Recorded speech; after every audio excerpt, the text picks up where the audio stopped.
Magandang umaga mga bata, kumusta kayo sa araw na ito? Nawa kayo ay masaya. Sa araw na ito, ang ating aralin ay patungkol sa Pilipino. Ngunit bago natin umpisahan, tayo muna ay mananalangin. Iyuko ang ating mga ulo at pumikit at tayo ay manalangin. Panginoon naming Diyos, maraming salamat po sa araw na ito na inyong ipinagkaloob sa amin. Gabayan niyo po kami sa aming pag-aaral sa oras na ito. Nawa kami matuto sa aming aralin at maunawaan namin ito ng lubusan. Maraming salamat po. In Jesus' name we pray. Amen. Muli, magandang umaga mga bata. Sa araw na ito, ang ating asignatura ay Pilipino at umpisaan natin ang ating aralin mula sa ating mga talasalitaan. Ang mga talasalitaan mga bata, ito ay mga importanteng salita na makikita natin sa ating kwento. Okay. Number 1, pergamino. Pag sinabing pergamino mga bata, ito ay isang mahal na uri ng balat ng tupa, kambing at iba pa na inihanda upang sulatan o pintahan. Okay? Mahal na uri ng balat ng tupa. Number 2, scroll. Ano ba ang ibig sabihin ng scroll?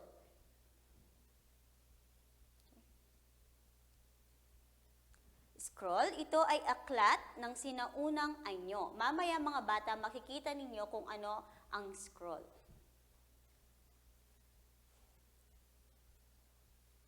So ngayon mga bata, iyon ang ating mga talasalitaan sa araw na ito at ang ating aralin mga bata ay patungkol sa mga salitang naglalarawan ng dami at bilang. Ngunit, bago tayo tumungo sa ating aralin mga bata, tayo muna ay magbabasa ng isang kwento. So, ang titulo ng ating kwento mga bata ay patungkol kay Josiah. Si Josiah ang batang hari. Si Josiah ay 8 taong gulang nang maging hari ng Juda. Sa Jerusalem, siya ay nakatira habang naghahari sa loob ng 31 taon. Okay? Sa loob ng 31 taon.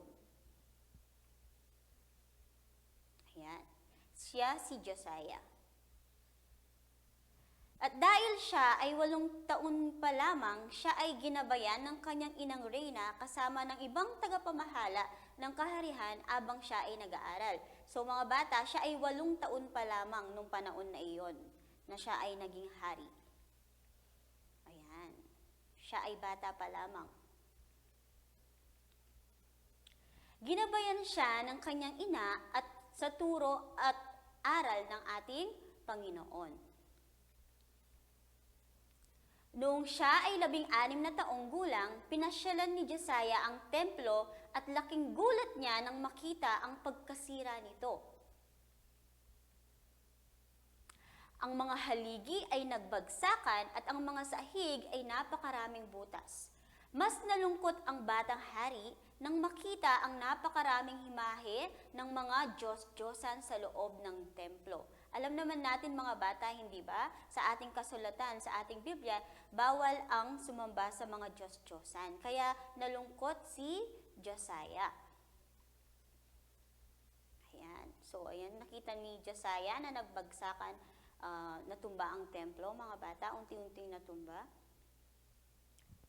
Kaya't mga bata, inutos ni Josiah sa punong pari na ipaipon ang perang nakolekta nila at ibigay ito sa mga taong pinagkakatiwalaang mamahala sa pagpapaayos ng templo gaya ng karpintero, kantero at tagahati ng bato. So mga bata, ipinagkatiwala ni Josiah ang pagpapagawa ng templo sa mga karpintero, kantero at tagahati ng bato.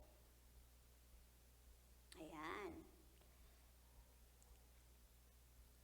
Ang ibang pera ay ibibili nila ng kahoy at mga hinating bato na kakailanganin sa pagpapaayos ng templo. So mga bata, pinaayos ni Josiah ang templo na nasira. Ayan. So ayan ang mga kagamitan na ginamit ni Josiah sa pagpapagawa ulit ng templo na bumagsak. So, nang magsimula na ang paglilinis sa templo, may nakapansin sa isang sulok na bahagi ng gusali. Ang isang nakarolyong papel o scroll na gawa sa pergamino. Mga bata, nabanggit ang pergamino kanina. Isang mahal na uri ng balat ng tupa, di ba? So, ayan ang pergamino. Ayan. So, ayan mga bata, ayan naman ang scroll na nabanggit kanina na sinabi ni teacher, okay? Ini-scroll yan, so para siyang papel nung sinaunang panahon. So, nang ito'y kanilang buksan, nakita nila ang mga mahalagang kasulatan dito. So, nilinis nila ito at agad dinala sa punong hari. So, laking gulat ng punong pari nang makilala ang kasulatan. Ito ang nawawalang aklat ng kasulatan, mga bata. Okay? Ayan. So, nabigla ang hari. So, dinala agad ito kay Aring Josiah at binasa sa hari ang nakasulat dito. Pagkatapos, ipinatawag ng hari ang lahat ng namamahala sa Juda at Jerusalem. Bakit kaya ipinatawag? Okay, ating alamin mga bata. So, ang ginawa ni Josiah mga bata, binasa sa kanila ni Josiah ang lahat ng nakasulat sa aklat ng kasunduan ng Diyos na nakita sa templo, mga bata. Yung nakitang kasunduan ay binasa nila sa mga tao. Ayan, nakikita niyo mga bata. Binasa ito ni Josiah. Gumawa siya ng kasunduan sa presensya ng Panginoon na susunod siya sa Panginoon sa pamamagitan ng pagtupad sa kanyang mga utos, katuruan at tuntunin ng buo niyang puso at kaluluwa. So mga bata, sumunod siya sa utos ng ating Panginoon. Sa ganitong paraan, matutupad ang ipinatutupad ng kasunduan ng Diyos na nasusulat sa aklat na ito, ang usal ni Haring Josiah. Humingi ng tawad ang mga tao sa Diyos at nangako rin sila na tutuparin ang mga utos. So mga bata, iyon ang ating kwento patungkol kay Josiah. Si Josiah ay isang mabuting ari at sumusunod sa utos ng ating Panginoon. So ngayon mga bata, ating pag-isipan ang ating kwento sa pamamagitan ng mga tanong. Okay, so ito, gagawin natin ito. So letter A, mga bata, so kailangan hanapin sa kahon at isulat sa angkop na patlang ang wastong salita upang makumpleto ang bawat pangungusap. Muli mga bata, hahanapin sa kahon ang tamang salita na kukumpleto sa ating pangungusap. So ito ang inyong mga pagpipilian mga bata. So ang una, Diyos-Diyosan, 8 taon, pergamino, nag-aaral, at ang panghuli ay aklat ng kasunduan. So ito ang inyong mga pagpipilian para mabuo ang ating mga pangungusap. So number 1, si Josiah ay blank, gulang, nang maging hari ng Juda. So, ilang taong gulang siya, mga bata? Siya ay 8 taong gulang. Okay, tama. Siya ay 8 taong gulang nang siya ay nirang na maging hari. Okay, next. Number 2. Ang inang Reyna ay gumagabay kay Josiah abang siya ay blank. So, ano ang tamang sagot doon, mga bata? Abang siya ay nag-aaral. Hindi ba't mga bata, si Josiah ay isang bata pa lamang. Number 3, maraming blank ang nakita ng hari sa loob ng templo. So ano yung nakita ng hari, mga bata? Maraming Diyos-Diyosan, hindi ba? Next. Number 4, may isang rolyo na gawa sa blank ang natagpuan ng mga naglilinis. Ano kaya ang natagpuan nila, mga bata? Ayun, nagawa sa pergamino, yung nabanggit ni teacher kanina. Okay? Number 5, ang nakita sa isang sulok ng templo ay ang blank. So, ano ang nakita sa isang sulok ng templo, mga bata? Aklat ng kasunduan. So, iyon ang nakita sa templo, mga bata. Okay?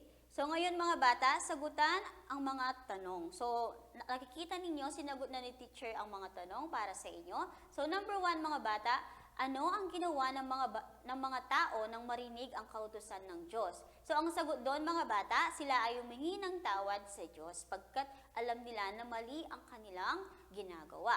So number 2, ano ang ipinangako ni Haring Josiah sa Diyos? So ang sagot doon mga bata, tutuparin ang utos ng Diyos, hindi ba? Dahil si Josiah ay isang mabuting hari. Okay? So mga bata, iyon ang ating mga tanong patungkol sa ating kwento. Ngayon naman, tumungo na tayo sa ating aralin sa araw na ito. So mga bata, ang ating aralin sa araw na ito ay patungkol sa mga salitang naglalarawan ng bilang o dami. Muli mga bata, ang ating aralin ay patungkol sa salitang naglalarawan ng bilang o dami. Ang mga ito ay maaaring cardinal. Pag sinabing cardinal mga bata, ito ay 1, 2, 3, 4, 5, 6, 7 at higit pa. Okay? So, iyon yung cardinal mga bata. Pwede namang ito ay ordinal. Pag sinabing ordinal mga bata, ito yung 1, 2, 3, 4, 5. So, at sumunod pa. Okay? So, iyon ang ordinal mga bata. So, iyon yung pwede nating makita na naglalarawan ng bilang o dami. Okay? So, sa ating halimbawa, mga bata, na nakapaloob sa ating kwento kanina. So, una, nakita ang isang rolyo ng pergamino sa loob ng templo. So, ang salitang nakapula, mga bata, iyon ang salitang naglalarawan ng bilang o dami. So, iyon ay ang isang rolyo. So, yung salitang naglalarawan sa unang sentence o sa unang pangungusap ay isang. Okay? Next, ang pangalawa ay ikatlo si Kathleen sa pila ng mga bata. So, ang ikatlo mga bata ay ang salitang naglalarawan ng dami o bilang. Ikatlo. So, mga bata, mayroon din namang mga salita na hindi nagsasabi ng tiyak na bilang. Okay? O dami. Katulad ng marami at kaunti. Hindi kagaya dun sa una na meron tayong 1, 4, 5, 6.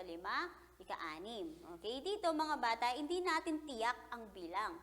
Kaya ginagamit natin ang salitang marami at kaunti. Halimbawa. So, halimbawa number 1, marami ang mga Diyos-Diyosan sa loob ng templo. So, ang salitang nakapula ay marami mga bata. Dahil hindi natin tiyak ang bilang. Kaya ginamit natin ang salitang naglalarawan na marami. Okay? So, marami ang Diyos-Diyosan sa loob ng templo. Okay? Next one. Okay, ngayon mga bata, pupunta na tayo sa ating pagsasanay. So, tandaan ninyo mga bata, ang ating aralin ay patungkol sa salitang naglalarawan ng bilang at dami. Pwedeng 1, 2, 3, 4, 5, or pwedeng pwedeng marami or kaunti kung hindi tiyak ang bilang. Okay? So, ngayon mga bata, pumunta na tayo sa ating pagsasanay. Ito yung mga makikita ninyo sa inyong aklat. Okay?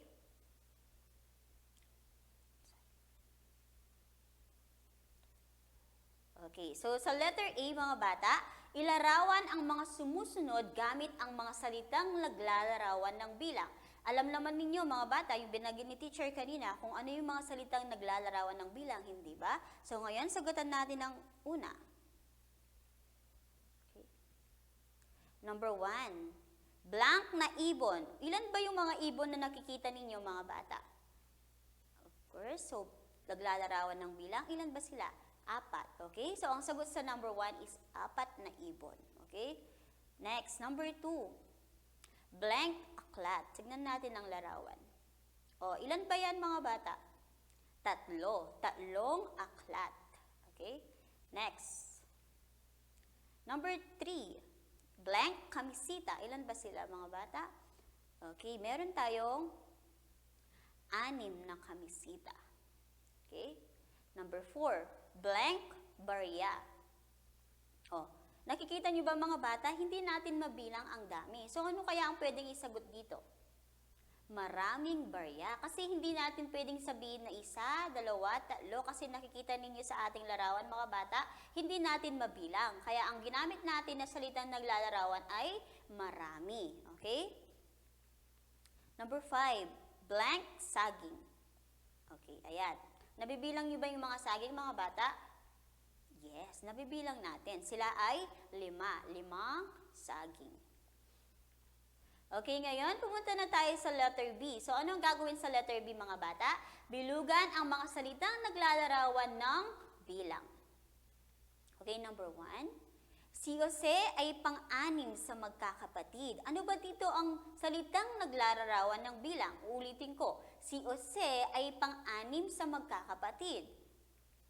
Okay, so ang sagot sa number 1 ay pang-anim. So, iyon ang salitang naglalarawan. Okay, next, number 2.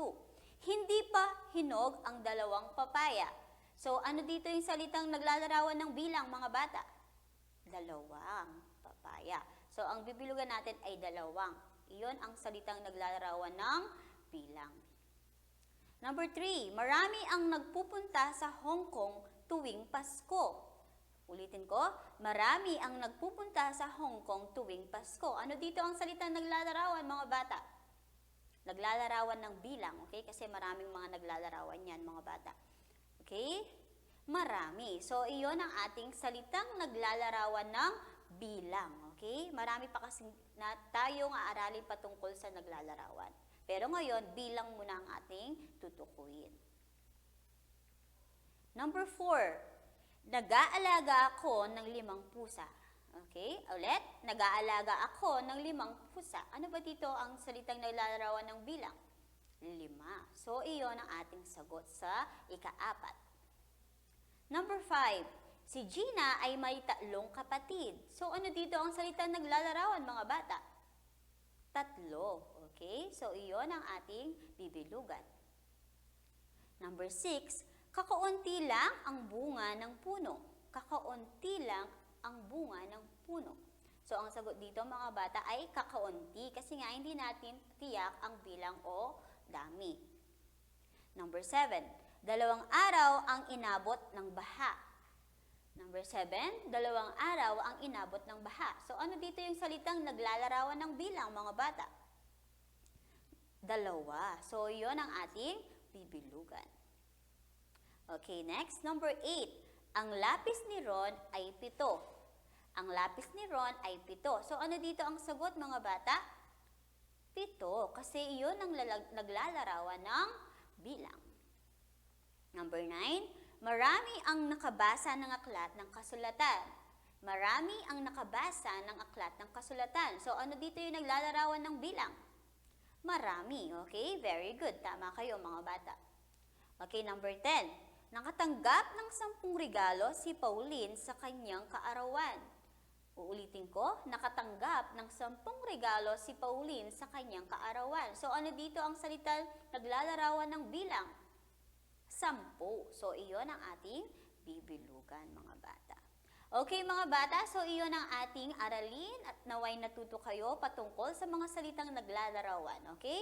Naglalarawan ng bilang, tandaan niyo yon. So ngayon, mga bata, pumunta na tayo sa ating takdang aralin. Para sa inyong takdang aralin, mga bata, sagutin ang pahina 175, titik C sa inyong aklat sa Pilipino. Uulitin ko, ang inyong takdang aralin para sa ating aralin na ito ay pahina 175, titik C sa inyong aklat na Pilipino. Okay, so para sa ating paalala, mga bata, igagalang ko ang aking guro bawat oras. Okay? So mga bata, yun ang ating aralin. Maraming salamat sa inyong pakikinig. Goodbye!